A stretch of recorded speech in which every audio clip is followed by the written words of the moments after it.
चरण को करो सुप्रेम प्रणाम।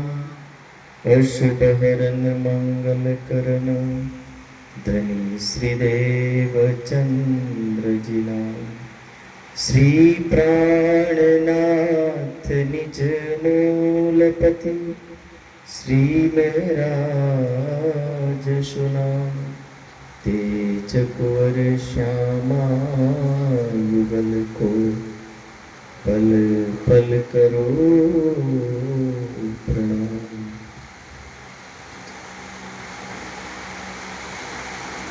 तब भेरो सो राज कया तुम हम बुलाए ईत। वहाँ सेती छुड़ाए के सेवा करी इन बखत। सेवा करी इन बखत। जो कछु हम पे वस्त है। मंच पर आसीन विद्वत्वर धाम धनी कहती लाडले प्यारे सुंदर साथ जी, रेटिया की इस पावन धरा के ऊपर इस बीतक साहिब का प्रवचन और बीतक यानी आत्माना અને પરમાત્માના વિષયની લીન વર્ણન કરતો એક ગ્રંથ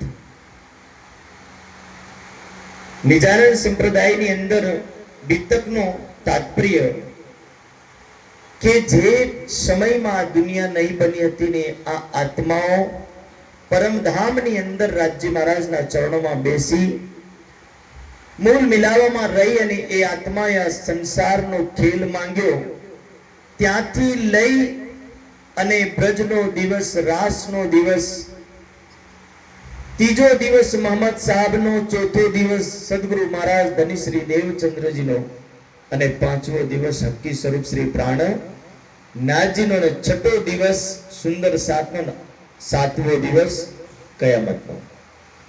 આ સાતો દિવસની જે લીલા છે એ લીલાનું વર્ણન એ બીતક સાહેબની અંદર વર્ણન કર્યું।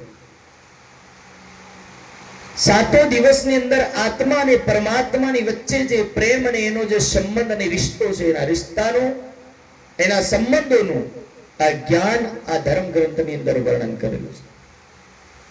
દુનિયાના ધર્મ ગ્રંથમાં ભગવાન ભક્ત દાસ ભગવાન સેવક ભગવાન યા દેવી ભક્ત આવી રીતના વર્ણનો પ્રાપ્ત થાય પણ નિજાનંદ સંપ્રદાયની અંદર કેવલ આત્મા ટુ પરમાત્મા। આત્માનો સંબંધ પરમાત્મા સાથે પરમાત્માનો સંબંધ આત્મા સાથે આ બંનેના સંબંધોની વિશેષ રૂપથી વર્ણન કરતું કોઈ ધર્મ ગ્રંથ હોય તો એનું નામ બીતક સાહેબ।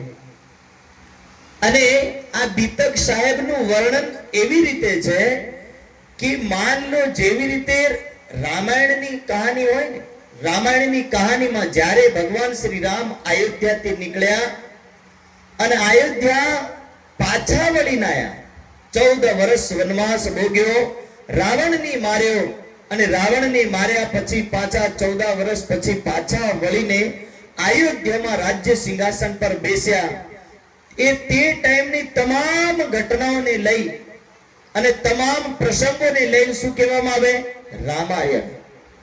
એવી રીતે આ બીતક પણ એવો જ પ્રસંગ છે કે પરમ ધામના મૂળ મિલાવાથી આપણે ખેલ માંગ્યો અને પાછા વળીને મૂળ મિલાવા સુધી જઈશું ત્યાં સુધીની તમામ ઘટના કર્મોને શું કહ્યું બીતક સાહેબ। અને આ બીતક સાહેબની અંદર ભૂત ભવિષ્ય અને વર્તમાન ત્રણેય કાળોનું જ્ઞાન સમાહિત છે અને ત્રણેય કાળની સાથે સાથે બીતકનો મુખ્ય ઉદ્દેશ્ય કે દુનિયામાં સમાજ ધર્મના નામથી લડતું હોય જાતિના નામથી લડતું હોય ભેદભાવના નામથી લડતું હોય એવા સમાજની અંદર શાંતિ સ્થાપિત કરવાનો મુખ્ય ઉદ્દેશ્ય અને મુખ્ય કારણ છે। નિજાનંદ સંપ્રદાય જાતિવાદ ધર્મવાદ દેશવાદ પ્રાંતવાદ આ તમામ વાદોથી છોડાવી અને કેવલ આત્માના રાસ્તે લઈ જાય એવી વાતો કરે કે તમામ રાસ્તોથી એક રાસ્તા પર લઈ જવા વાળું કોઈ ધર્મ ગ્રંથ હોય તો એ નિજાનંદ સંપ્રદાયનો ધર્મ. અને એ બીતકની અંદર વર્ણન આવ્યું કે વિરોધ સારી વિશ્વ કા ભાગત ઇન બીતક, કે વિરોધ જે છે, સાનો વિરોધ, કે મતપંથોનો, વિચારધારાઓનો, એ તમામ વિચારધારાઓને એક સાથે કરવા માટે આ સમુદ્રની જેમ છે. એવું કે ને, હજારો નદીઓ સમુદ્રમાં આવીને મળે, સમુદ્ર તમામ નદીઓનું જળ એની અંદર સમાહિત કરે ને તમામના સંબંધોને જાળવે. એવી રીતે આ પરમાત્મા હર દૈવિક શક્તિના સંબંધોને જાળવતો પુરુષ છે. અને હર દૈવિક શક્તિ એ પરમાત્મા થકી આ દુનિયામાં નીકળી અને આ દુનિયામાં આવી. એટલે એ પરબ્રહ્મ મૂળ છે. અને મૂળની ઓળખ કરાવવા માટે નિજાનંદ સંપ્રદાયનું આ બીતક સાહેબનું જ્ઞાન હર માનવની માનવ સાથે જોડવાનો સંબંધ, આત્મા સાથે જોડવાનો સંબંધ, પરમાત્મા સાથે જોડવાના સંબંધનું જ્ઞાન કરાવતું કોઈ ધર્મ ગ્રંથ, તો એનું નામ બીતક સાહેબ. તો આ બીતક સાહેબ નિજાનંદ સંપ્રદાયનો વ્યક્તિના અંદરના ક્લેશ, વ્યક્તિના દુર્ગુણો, વ્યક્તિના પાપો, જે કઈ વ્યક્તિની અંદર કમીઓ છે એ વ્યક્તિને પવિત્ર કરીને આત્માવત કરે છે. અને એ આત્માવત કરતું જે પ્રસંગો છે બીતકના, એ પ્રસંગોમાંથી એક પ્રસંગ હું લઉં છું અહીંયા. અને એ પ્રસંગમાં એક પ્રસંગ છે સાહેબ, કે જ્યારે શ્રીજી સાહેબ અબાસી બંદર પધાર્યા. અબાસી બંદરની અંદર એક શેઠ છે, શેઠનું નામ છે ભૈરવ શેઠ. એવો શેઠ જેના શેઠના વિષયમાં વર્ણન કર્યું કે હર વસ્તુ જબરજસ્ત પ્રયોગ કરે. એ પછી શરાબ પીવો હોય કે માંસ ખાવો હોય કે મચ્છી ખાવી હોય કે અંડા ખાવા હોય, ગમે તે કાર્ય કરવું હોય, એ તમામ કાર્યોમાં અગ્રગણી થઈને રહે છે. અને એવા શેઠની ત્યાં જ્યારે શ્રીજી સાહેબ પધાર્યા ત્યારે શેઠને કહ્યું કે શેઠ, हम आपके दरवाजे पे आए हैं आपको कुछ देने के लिए, क्योंकि आपने हमारे सुंदर साथ को बंदी से छुड़वाया है, बदले में आपको हम धन रूपी ये ज्ञान देंगे और ये ज्ञान आप ग्रहण करें. तो आपके यहाँ पर हम कुछ समय तक रुक करके ये ज्ञान देना चाहते हैं. और ये बात करी ત્યારે તબ ભૈરવ ઠક્કર ને વચન આજીજી કે કહે કે ભૈરવ શેઠ કહેવા લાગ્યો કે હે શ્રીજી સાહેબ, તમે મારે ઘરે પધાર્યા એ મારું અહોભાગ્ય કહેવાય, એ મારું સૌભાગ્ય કહેવાય. કોઈ હિન્દુસ્તાન થી આ અરબની ધરતી ઉપર કોઈ સંત પધારે એ મારું સૌભાગ્ય છે. અને હું તમને મારા ઘરમાં રહેવાની જગ્યા પણ આપું અને તમે રહો. શ્રીજી સાહેબ એમની ત્યાં રોકાય છે. સાહેબ ચર્ચા રાત દિવસ ચાલુ હોય, પણ ભૈરવ શેઠના હૃદયમાં એક પણ શબ્દ નથી ઉતરતો. ભૈરવ શેઠની કહાની સમજી શ્રીજી સાહેબ એમના ઘરની હાલત જોવે છે. હાલત જોવી તો બિલકુલ શરાબોથી ભરેલી બોતલો ઘરમાં પડ્યું, માંસ, મીટ, અંડા એમના ઘરોમાં પડ્યા. આ બધું જોઈને શ્રીજી સાહેબ સમજી ગયા કે ઉતરતું કેમ નથી. કારણ કે આજે પડ્યું, આજે વસ્તુ પડી, એ વસ્તુના કારણથી આ ધર્મની જ્ઞાનની વસ્તુ ઉતરતી નથી. કારણ કે જ્ઞાન લેવા માટે કઈક તો સાફ સફાઈ હોવી જોઈએ. વગર સાફ સફાઈથી જ્ઞાન મળતું નથી. વાણીમાં લખ્યું, સાત જી સાફ હુએ બિના ધામ में क्यों बैठक, કે સુંદર સાત, યદિ તમારી અંદરની સફાઈ, તમારી અંદરની ગંદકી તમે નહીં કાઢી શકો તો તમે પરમધામમાં કઈ રીતે જઈ શકો. એટલે પહેલે અંદરની વસ્તુને સાફ કરવું પડશે. અને અંદરની વસ્તુને સાફ કરવા માટે શ્રીજી સાહેબે કહ્યું કે જ્ઞાન તો આપીશ, પણ કઈ નિયમોનું પાલન કરવું પડે. અને એ નિયમોનું જો પાલન થાય તો તમે જ્ઞાન લો. બાકી નિયમોનું પાલન નહીં થાય તો મારું જ્ઞાન તમારી અંદર ઉતરે એ સ્વાભાવિક વસ્તુ છે. જ્યારે બુદ્ધના ચરણોમાં એક વ્યક્તિ જ્ઞાન સાંભળવા આવ્યો ત્યારે બુદ્ધના હૃદયની હાલત દેખીને સમજી ગયો કે આ બહુ અવગુણોથી ભરેલું દિલ છે, ગંદકીથી ભરેલું હૃદય છે. ત્યારે બુદ્ધ એક પાત્રમાં છાણ લઈને આવે અને એને કહે કે મને આમાં દક્ષિણ આપો. ત્યારે શેઠ કહેવા લાગ્યો, વ્યક્તિ કહેવા લાગ્યો કે ભગવાન, આ પાત્ર તો ગંદુ છે, બર્તન ગંદુ છે, આમાં હું જો વસ્તુ આપું તો મારી આલેલી દક્ષિણા પણ ઘાત થઈ જાય. ત્યારે બુદ્ધ કહેવા લાગ્યા કે હું એ તને સમજાવું છું. બોલો શ્રી પ્રાણનાથ. હું પણ તને એ સમજાવું છે કે તારું પાત્ર ગંદુ છે, એમાં જો મારું જ્ઞાન ઉતારવાની કોશિશ કરી તો બોલે જ્ઞાન ઉતરી શકે નહીં. એટલે એના માટે તમારે તમારા હૃદયને સાફ કરવું પડે, તમારી અંદરની સફાઈ કરવાની જરૂરત છે. અને જ્યારે સફાઈની વાત આવી ત્યારે કહેવામાં આવે કે તમો ગુણથી લઈ અને જેટલી વસ્તુઓ શરીરને નુકસાન પહોંચાડતી હોય એ તમામ વસ્તુ માનવને છોડી દેવી જોઈએ. અને વાસ્તવિકતા એ છે કે સાહેબ આ ભૈરવ શેઠની દશા કેવી? સત્સંગ થાય એટલે બરોબર સત્સંગમાં બેહે, અને સત્સંગની રિસેસ પડે એટલે બહાર જાય, બીડી સિગરેટ ગુટકા બધું ખાઈ પીને બીડી ફૂકીને સલામ ફૂકીને ભૂકો ફૂકીને પાછા આવીને બેહી જાય. આમાં ઘણા હોય, ભજનોમાં પણ અમે જોયા કે 5 ભજન ગાય અને ચાલો બહાર રાઉન્ડ મારતા હોય, બીડી પીતા હોય, ગુટકો ખાતા, મોં ધોઈને પાછા આવી જાય, ચાલો ભાઈ પાછો અમારો નંબર લાગ્યો.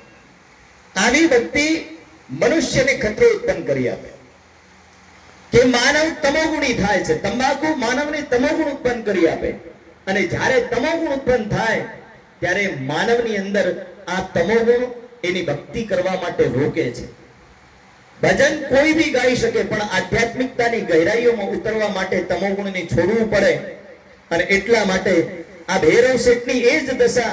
એટલે શ્રીજી સાહેબે જોઈને કહ્યું કે મારું જ્ઞાન જોઈએ તો સૌથી પહેલું આ છોડી આવું બોલે, એના છોડ્યા વગર જ્ઞાન ઉતરવાનું નથી.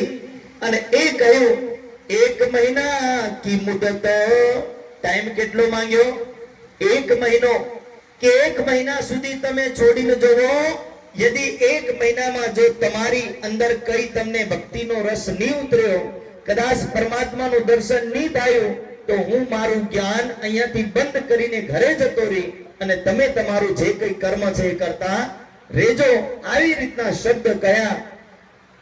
જો હોવે ચરણ પ્રાપ્ત તુમકો તો કહે સુનાવે હમ. શ્રીજી સાહેબ કહેવા લાગ્યા કે યદિ પરમાત્માના ચરણ તમને પ્રાપ્ત થાય, પરમાત્માનું દર્શન થાય, તો હું તમને આગળ જ્ઞાન સંભળાવીશ, વરના હું આ જ્ઞાન નહીં સંભળાવું. તબ અપના પरहेજ તોડ્યો. તો કે તમે જે હું વ્રત લેવાડું છું એ વ્રત તોડ દેજો અને જે ખાવ એ ખાવાનું शुरू कर देजो.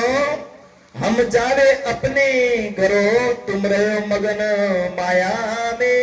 कि हम अपने घर चले जाएंगे और तमे तुम्हारी माया में सहजे भोगवजो सुख. કે તમે તમારી માયામાં ખુશ રહેજો. અને એના માટે નિયમ બનાવ્યો છે. નિયમ શું બનાવ્યો? પીવના તમાકુ છોડ દેવો. પહેલો નિયમ બનાવ્યો કે શું છોડવો? તે કે તંબાકુ. એ તંબાકુમાં ઘણા બધા અલગ અલગ હોય. 335 પણ આવે, વિમલ પણ આવે, બરોબર. જે જે તમે ખાઓ એ તમામ વસ્તુ એમાં આવી જાય. તંબાકુ જે વસ્તુની અંદર પડી એ વિમલ હોય, પડીકી હોય, ઝટપટ હોય, ગમે તે વસ્તુ હોય, એ તમામ વસ્તુની અંદર જેમાં તમાકુ છે એ તમામ તંબાકુ અને નશીલી વસ્તુને સૌથી પહેલા શ્રીજી સાહેબ છોડાવે છે. અને નિજાનંદ સંપ્રદાયમાં જે સુંદર સાથ છે એના માટે પણ એ જ નિયમ છે. ભૈરવ શેઠ કોઈ અલગ નથી. ભૈરવ શેઠ આપણી જેમ ચર્ચા સાંભળવા બેઠેલો એક શેઠ છે, એક વ્યક્તિ છે. પણ શ્રીજી સાહેબ એમને જ્ઞાનના માધ્યમથી સમજાવે કે શેઠ, આનાથી તમારા હૃદયની અંદર પરમાત્માનો વાસ નહીં થાય. એટલે ભૈરવ શેઠને એ સમજાવે. અને એની એ જ કહાની બીતક કોના માટે? સુંદર સાથ માટે. પિછલે સાથ એ વાણી કહી. કે આ કોના માટે વાણી આવી? તો કે પાછળના તમામ સુંદર સાથ માટે વાણી આવી. એના માટે આ ભૈરવ શેઠને કહ્યું કે સૌથી પહેલી તો તમે તંબાકુ છોડો. અને તંબાકુ છોડવાનું કારણ એટલે કે તંબાકુની અંદર જે કઈ ઝેરીલા તત્વો છે એ તત્વો માણસની બુદ્ધિને હરાસ કરતા હોય, નાશ કરતા હોય અને ધીરે ધીરે એનું પતન કરતા હોય. એટલે તંબાકુ છોડવાની વાત કહી. और मांस मछली सब. બીજું શું કહ્યું? તો કે માંસ મછલી और सब. એવું નહીં સમજતા. हमारे જ્યારે જ્યારે સ્વામીજી પધારે ને ત્યારે સ્વામીજી પહેલે પૂછી લે, જેને ઘર જઈને બકરું તો નથી ને, પહેલો સવાલ પૂછે કે બકરું હોય તો નહીં લઈ જતા. કારણ સાહેબ બકરું એક બહુ સુંદર પ્રાણી છે અને ઘણું ભોળું અને સીધું સાદું પ્રાણી છે. અને એવા પ્રાણીને આપણે પાળીને બરોબર એને મોટું કરી અને કસાઈના હાથમાં કીધું લઈ જાય અને એની ગરદન ધીરે ધીરે વાડીને ખાઈ જશે. કેવું લાગે છે? એ પ્રાણી જાય કસાઈના ઘરમાં, એને ઝટકો મારી નહીં કાપે. પ્રાણી હલાલ કરે છે, ધીરે ધીરે રેતી આમ ધીરે ધીરે કટ કરતો હોય અને કટ કરીને બકરાને મારતો હોય અને એની જેટલી પીડા થાય ને એટલી પીડાની આહ જે પાળે ને એને પણ થાય છે. એટલો દર્દ એને પણ મળે, કારણ કે એને એવા વ્યક્તિના હાથમાં સોંપ્યું. સપોઝ માન લો, એક વાત તમને પૂછું કે કોઈક વ્યક્તિ તમને એવા ગલત મુદ્દામાં ફસાવે, તમે એના વ્યક્તિની શું કરવાના? પ્રતિદિન ગાળો દેવાના, બીજું તો કઈ કરવાના છે નથી. કારણ કે તમને ગલત વાતમાંથી તમને ફસાવવામાં આવ્યા એટલે તમે જ કહેશો ને હું સારો છું, પણ આ ફસાવા વાળે મને ફસાવી દીધો. એવી રીતે બકરાને પણ અંદર ઈ થાય છે કે મને પાળ્યો બધી રીતે ઠીક છે, પણ કસાઈના મુખમાં કોઈ નાખ્યો ને તો એ માલિકે નાખ્યો, એના ઘરવાળે નાખ્યો. અને એની જે હાઈ લાગે ને બકરાની, ધીરે ધીરે અને એ હાઈ એના માણસ ઉપર આવે એટલે ચાણક્ય કે પાળવા વાળો સૌથી પહેલો પાપી.